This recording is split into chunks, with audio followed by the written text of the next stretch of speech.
All right, take care. Landslide, the chorus. So if you haven't done any finger picking before, I will have in the description or up here somewhere in the corner the first part, the verse in the intro, which is an introduction into basically Travis picking, which is what we're doing. I would suggest doing that first, but let's jump right in. The capo is on the 3rd fret. However, for this purposes of this video, let's take away the capo and do it without a capo. Okay, here we go. Let's jump right in. So we're going to start with basically our 3rd finger on the 3rd fret of our low 6th string. Notice I do not have a 3rd fret dot, so be aware of that. So a low G. Our first finger is going to play C here on the 1st fret. We're going to pluck these together, so we have the thumb on the 6th string. Middle finger is going to play the 2nd string. Now, with that, so this gives us like basically a G sus2, a G sus4 sound. That C is acting like a 4 of a G chord. We're going to pull that first finger off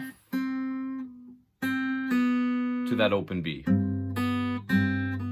Then our thumb will play the 4th string for a D. Now the whole thing with Travis picking is our thumb is going to alternate between our index and our middle finger basically. And again, video description, if you've not done any before, you might find the other video a little bit easier to start with. Okay, so thumb has the 6th string, middle finger here has the 2nd string, we have this C and this G. Pick the two together, or pluck the two together, pull off to that open B with this index. Oops. Thumb plays the 4th string for a D. Now, the middle finger will then play the 1st string, and we need this pinky on this high G.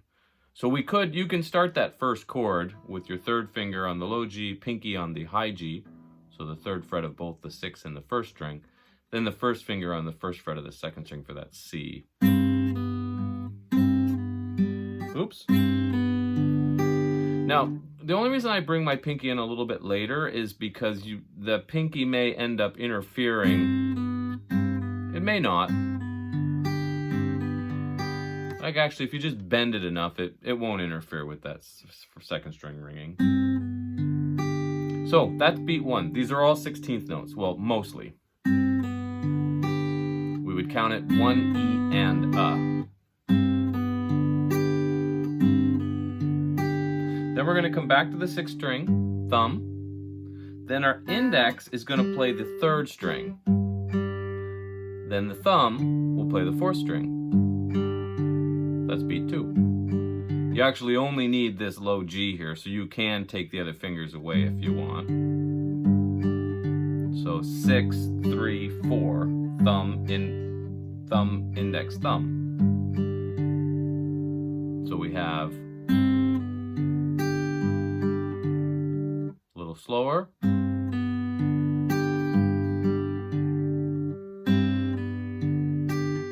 Oops. So notice we're going thumb, index, thumb, middle. Actually, we went, well, the pull off kind of threw it off a little bit, but.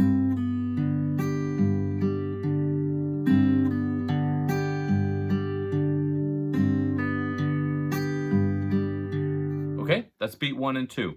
Beat 3, we're going to go to basically, it's a D chord, but with F sharp in the bass. So you may have played that chord like this before. Here's your regular D chord. This F sharp here on the high E string is basically going to go to this low E string. So then our 2nd finger and 3rd finger will look after those other 2 notes. However, because we still in this pattern, we're also going to need this same C we played in the first beat. We're going to play the D chord like this. 2nd finger has the 2nd fret of your low E string for the F sharp. Your 3rd finger has the 2nd fret of your G string for an A, and your pinky is the 3rd fret of your D string, or your B string for a D, your 2nd string for a D. The pattern here is going to go middle and thumb again, 2 and 6, so the same way the first beat started. Then index will play string 3, thumb will play 4. Back to the index playing the 3rd string. That's beat 3. So if I go back from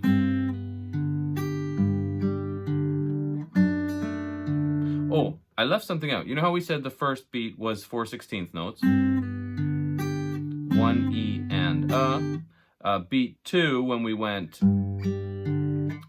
6 3 4, thumb, index, thumb. That thumb on the D was an 8th note. So it's a little bit of a pause, which is nice because it gives us time to get this D chord / F sharp in place. Pause. Right, so back to beat 3 here. We have this D chord with F sharp in the bass. Thumb and middle are playing 6 and 2. Index plays the 3rd string. Thumb plays 4. Back to index on 3. Okay, one more time we'll put these first 3 beats together.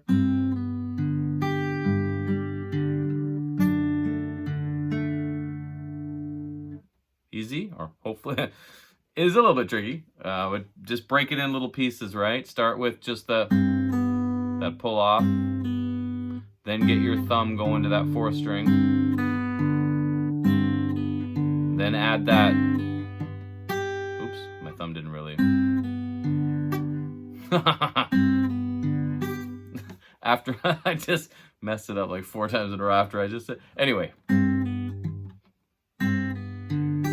So it's definitely a little bit tricky.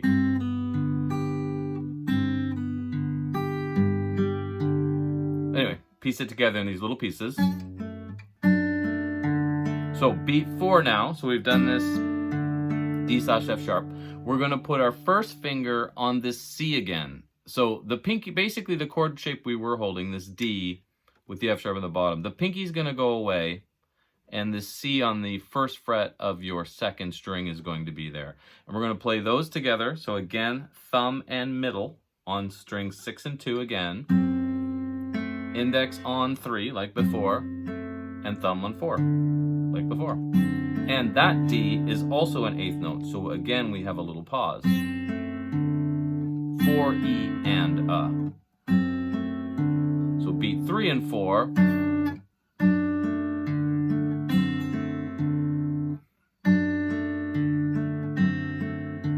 And this last part on beat 4 would be like a D7 / F sharp, because the C is the 7th above, well, it's a minor 7th or a flat 7th above the D, but the chord would be D7. We can explain that in another video. So here's 3 and 4, measure 3 and 4.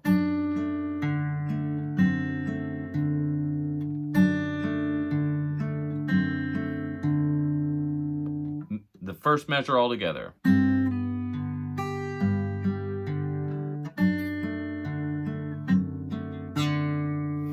Okay, I missed the C. Maybe I should have practiced this a little bit more before I actually taught it, right?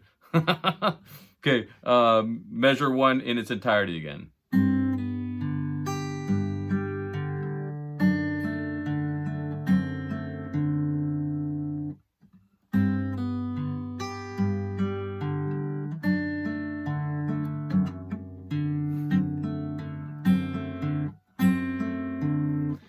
It's tricky to hold all those shapes. Sometimes I almost think it's easier to play fast, but that's not true. You hear people say that all the time. You gotta be able to play it slow. So if you're having trouble with it slow, again, just break it into these pieces.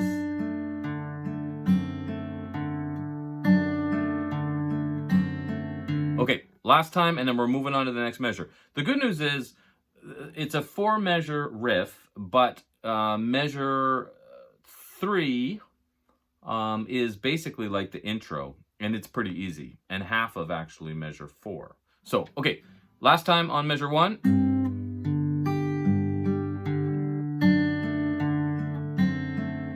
Now, on to measure 2. We're going to go to an E minor chord, but we're going to need to play it with fingers 2 and 3. So that's the 2nd fret of your 5th and 4th string there, right? Because, once again, we still need this C with this first finger.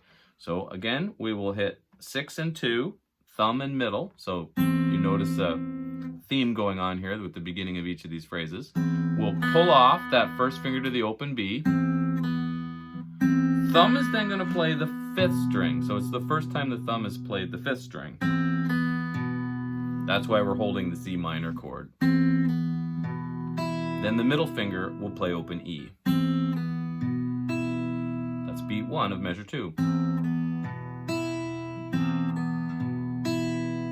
Okay, next part's pretty easy.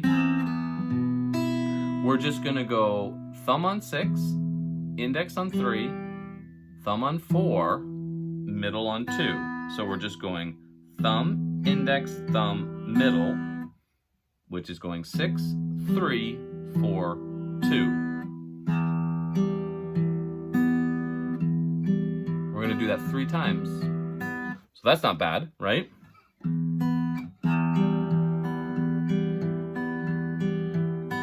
So that first beat of measure 2, and then measure beat 2, beat 3, beat 4.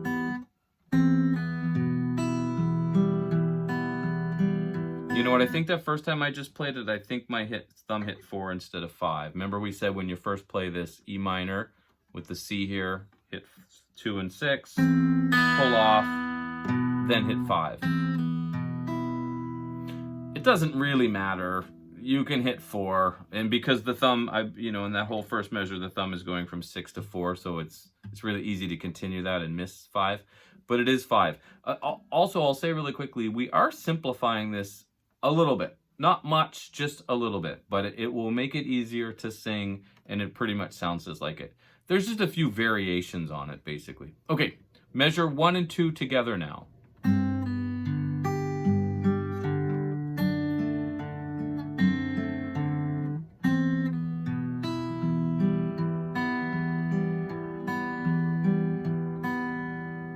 It's kind of fun, right?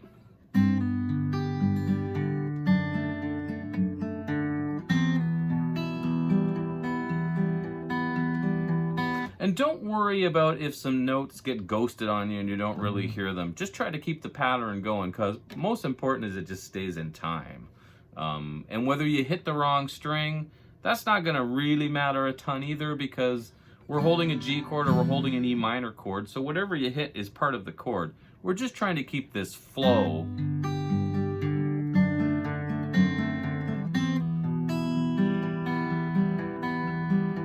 And again, doing the intro and the verse is a little bit easier because, well, actually, here comes the intro and the verse, because measure 3 is just the intro, the C chord, going thumb on 5, index on 3, thumb on 4, middle on 2.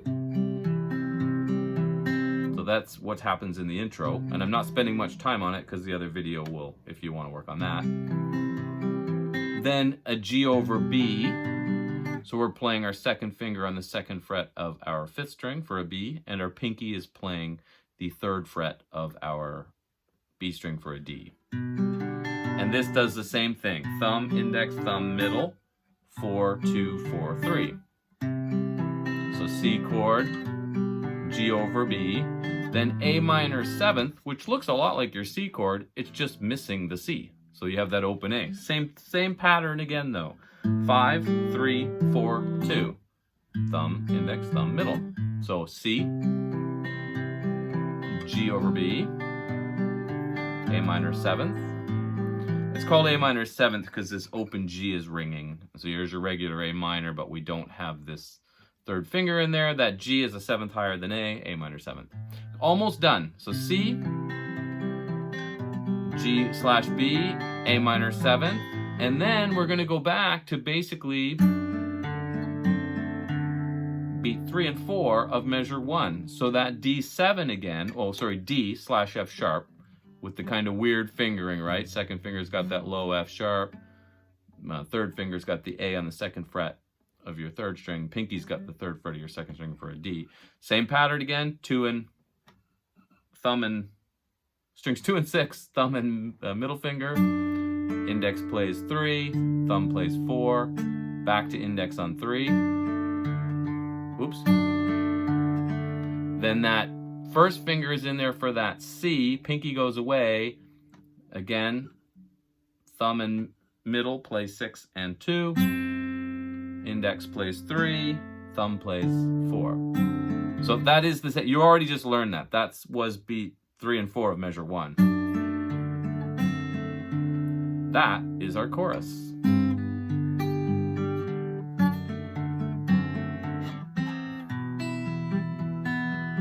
I missed a few notes. I'm just trying to keep it in time.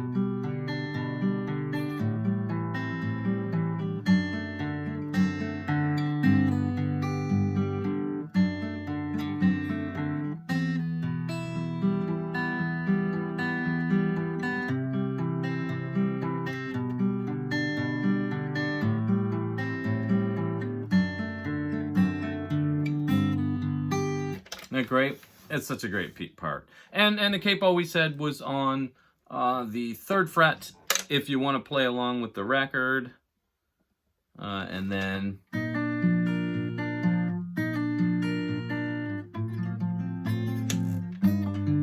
which play the exact same thing.